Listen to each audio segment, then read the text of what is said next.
Hey, how's it going, everyone? This is the MUX Wrestling Show, and this is going to be the SmackDown review for this week. And before I get into the video, I made the Raw review last night or yesterday morning. I don't know. I sleep at weird times, so it's hard to keep up with days and stuff. But in that video, it wasn't planned. I was wearing a red hat and a red Shinsuke Nakamura shirt. And then when I was getting ready for this video, I was like, I'll just put this on. I wanted to wear the Blue Jays and everything. And then I realized, once I sat down here and I turned the camera on, I was like, oh, it's SmackDown, and I'm wearing this.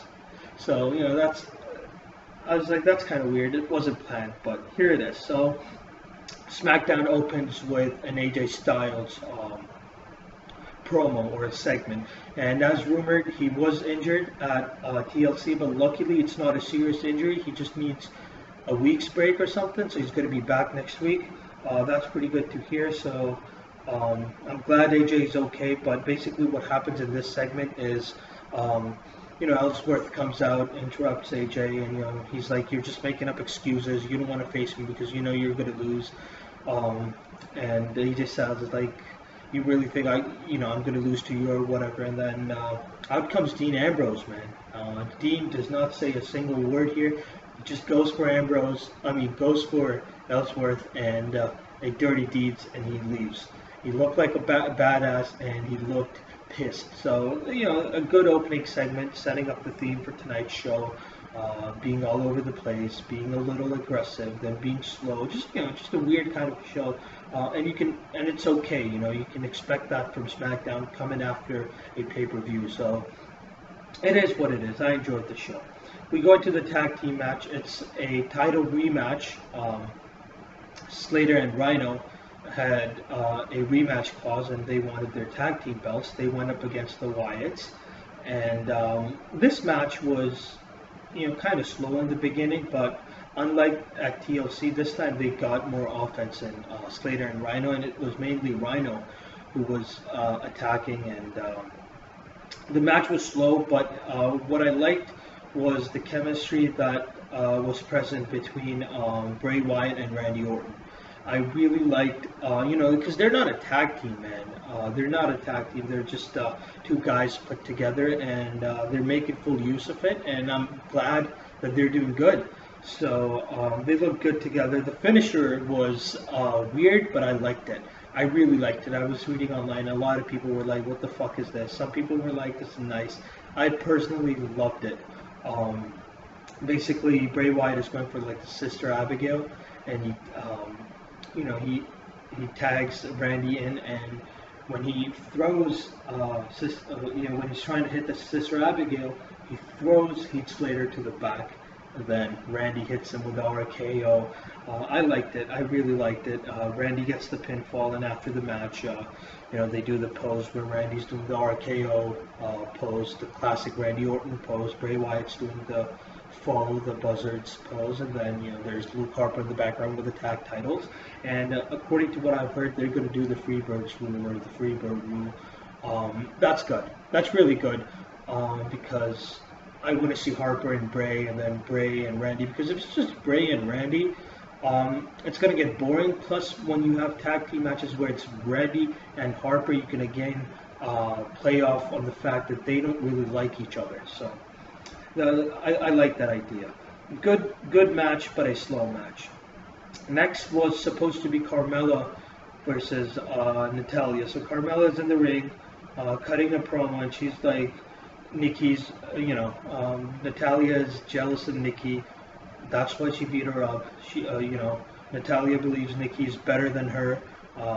Nikki got her own show, Total Bellas, and Natalya is just jealous of her. Natalya comes out, attacks Carmella. The match never happens.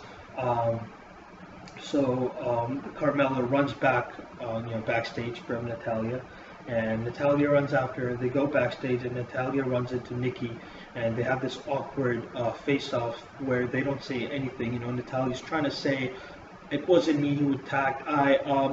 She's trying to form words, but she just can't. And Nikki just leaves, I'm done with your, I'm just so done with your bitch ass, and she just leaves. So it's going to be interesting where this goes from here. I was reading online somewhere, or I was watching a video, I don't remember. There's so much wrestling related stuff that I do. Somebody had said, and it sucks because I cannot give them credit, this is not my idea, but somebody else had said, the obvious choice is Natalia. The very obvious choice is Natalia. That she attacked and now she's lying to Nikki, whatever. But they could do a double swerve. I think it was Adam Pacitti from WCPW, and I think he said it in the TLC reactions video. I think so. Just go back and watch the part where it's the Carmella versus Nikki match. And I think he said that maybe they could do a double swerve, and Natalia's like, oh, Becky did it. Because, a Becky return would be interesting. So let's see where this goes from here. Next match is Ascension versus Hype Bros. I didn't really care about this match, but I was glad that Ascension and Hype Bros got this TV time, unlike on Raw where it's the same shit over and over and over again.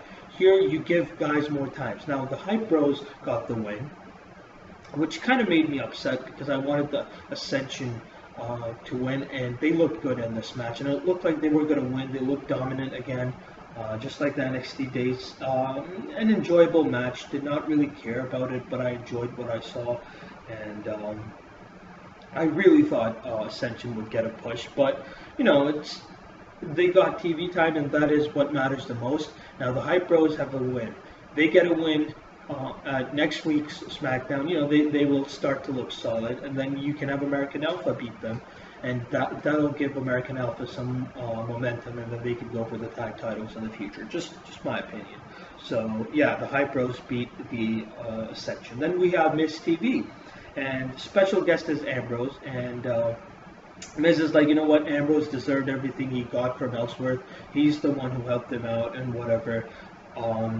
Ambrose used Ellsworth, and that just backfired on him. That is basically what he said. And the funniest thing about this segment, Miz gives Dean Ambrose a participation award.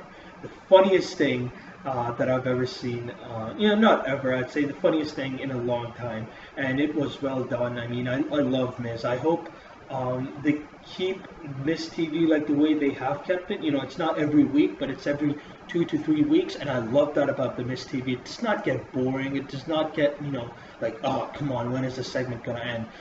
Whenever it's there, it's for something important, and for tonight, the important thing about tonight was it wanted to set up Dean Ambrose versus Miz. So maybe in the future, Ambrose, once he's done with Ellsworth, is going to go for the IC title, or maybe this was just a filler match because Styles was injured and he could not compete tonight against Ellsworth in the main event, so they needed a solid main event, so they were like, you know what, we'll just throw this together. And then, Miz and Ambrose are getting heated up, so Bryan comes out and says it's going to be Ambrose versus The Miz, and it's going to be for the IC title, basically screwing The Miz over, and The Miz hated it, and Miz is just, God, Miz is a god, I always say that here. Miz is fucking amazing. So, I was looking forward to the main event, even though we didn't get Styles versus Ellsworth, fucking Ellsworth. But Ambrose versus Miz, I mean, I can't complain. I get it. A lot of people don't like them in the ring together, or, they don't like their characters. I personally love The Miz, and Ambrose as meh, like, whatever. So if you have whatever, and you have, something great, you can't really complain, right? So I liked it. I really liked it. Then we get into Baron Corbin versus Kalisto, a rematch. Didn't care about it. What I liked about it was that the guys gave it, they went out there and tried to give their best. The crowd was dead. The crowd was dead for almost the whole show, and even for 205 Live, fucking dead ass crowd. So the match basically ends with Kalisto trying to hit this float over or a roll over, whatever. I think it's called a float over DDT, where you go over your opponent and then you try to hit the DDT. But it was beautifully reversed into the End of Days by Baron Corbin. Hits him, throws him to the back. End of Days, 1, 2, 3. Corbin won, and he looked amazing. And I said in my TLC review, I think Corbin is the next big thing in 2017 for SmackDown. I hope he stays on SmackDown during the draft, and you know, I just like this guy so much, and I think he's great for SmackDown. He's perfect for SmackDown. So yeah, Corbin won a decent match, and Corbin just fucking brutal. Loved him. Then there's this backstage segment, a quick segment to promote this bitch. What's her name? Sophia Grace. Who the fuck is Sophia Grace? They said she's like a YouTube star or something. I'm too lazy to search her up. Who the fuck is Sophia Grace? Fucking Sophia Grace. Apparently she has a new song coming out. And she's like 14 or 15. Like, what the fuck is she doing at a wrestling show? Oh my god, I invited you. I invited your sister. Oh my god. And then Nikki's like, I'm so excited to see your show, and I'll be there with my sister. Like, get the fuck out of here. Fucking Monday. This is the kind of shit you see on Monday Night Raw. Why is it on SmackDown? Fuck Sophia Grace, and fuck this segment. I like Nikki though, she's starting to grow on me. Not a huge Nikki Bella fan by any means, but I'm starting to like Nikki Bella. Don't put her in segments like this bullshit ass segment. Then we have Chad Gable versus Tyler Breeze. Gable was gonna win. Gable and Jordan American Alpha are a better tag team than Breezango or Breezango. There's some people who call it Breezango. Like, get the fuck out. Like Aaron Rift from NoDQ.com. I like some of his videos. I think I'm subscribed to his channel. I watch his videos. It's not fucking Breezango for fuck's sake. It's Breezango or Breezango. Where the fuck is the D? Oh, fuck off. The match though, it was all over the place. Slow, fast, Tyler, Gable, whatever. Just was an okay match. Didn't really care about it. The ending was good though. Jason Jordan is outside. He hits Fandango with a fucking a belly to belly suplex, and then in the ring, Gable, man, he's a beast. He does this O'Connor roll, and then a German suplex, amazing. Then he gets the 1-2-3 on Breezango, and I'm on the Tyler Breeze, and I'm glad American Alpha is getting more TV time. American Alpha is my favorite tag team after Wyatt and Orton. Amazing, love them. Next, we get into the Alexa Bliss promo. I can't talk. Alexa Bliss promo. Basically, she comes out. She's like, Becky called me a bitch, right? Guess what? This bitch runs the women's division on SmackDown Live now. So I really like that, just letting them use words like bitch, or, just let them go a little more extreme, or, just a little more TV-14, I'd say. So that was pretty good. And she's like, this is my era, I'm the champ. Just basically promoting herself, bragging about a win. Bliss is brilliant. She's just absolutely brilliant. Out comes Becky, and she's like, you know what? I want a rematch, and I want it right now. So sit your ass down and let's fight. And Bliss is like, you want a rematch? You know what? Let's go. Takes her title off and rolls out of the ring. Typical heel segment, typical heel moves or whatever you want to call it. I liked Alexa Bliss in this. Becky looked a lot more serious. I hate when she smiles. She's this last kicker, right? She needs to be more dominant. She needs to look, she needs to be a little more serious. I get it, she's a babyface, but she needs to be serious. Then we get into the main event, The Miz versus Dean Ambrose. This was a back and forth match. A little bit all over the place. There was something off about this match. Maybe these guys were told, AJ's injured, right? So they came to SmackDown on today or something, and they were told, you're going to be in the main event. You're the main event. Just put a match together right now.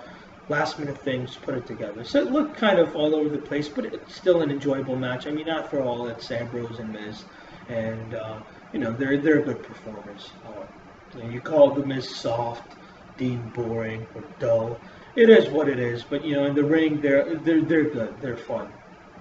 So basically, what happens is Maurice is like, interfering in the match, attacking Dean Ambrose and everything. So Ambrose, is about to lose the match. Miz rolls him up for a pin, does not get the pinfall, and since Miz is interrupting the match, and that could make Dean lose, Ellsworth comes out to make up for the fuck up, or the intentional fuck up at TLC, where he pushed Dean Ambrose off of the ladder.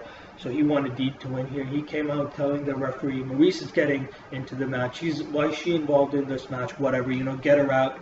And during this time, when the referee is distracted, Ambrose rolls the Miz up for a pinfall, and he had him there for a good 7 seconds. The ref notices it, turns back, 1, 2, Miz kicks out. And then Ambrose looks at Ellsworth and he's like, you fucking asshole, you fucking mutant, I'm gonna kill you. He's so serious and shit. He's looking at Ellsworth, and then the skull crushing finale. Is it finale or finale? Finale, blah, blah, blah, whatever.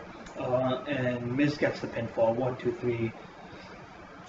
Not a very impressive SmackDown, but not as shit as Raw. I mean, fucking Raw, I hated it. Go watch my Raw review, man. You're gonna see me, I was so off. Today I'm a bit low energy, like my energy is really low, and that's mainly because I'm not feeling well, but I love the show. Nothing too special, no story progression, nothing over the top happened, but it is what it is, man.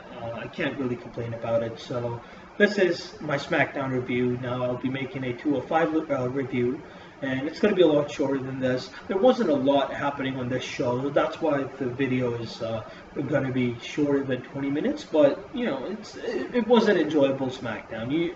If you haven't watched it, I'd recommend go watch that SmackDown. You're not going to want to change the channel. You're going to sit there and enjoy the show. So that's it for my review. See you in a bit. I'm probably going to be in the same outfit for my 205 live review, and I'll catch you in a bit. Please subscribe and add me on Facebook. The link's in the description box below. We'll talk wrestling because I fucking love wrestling, and Miz is a god.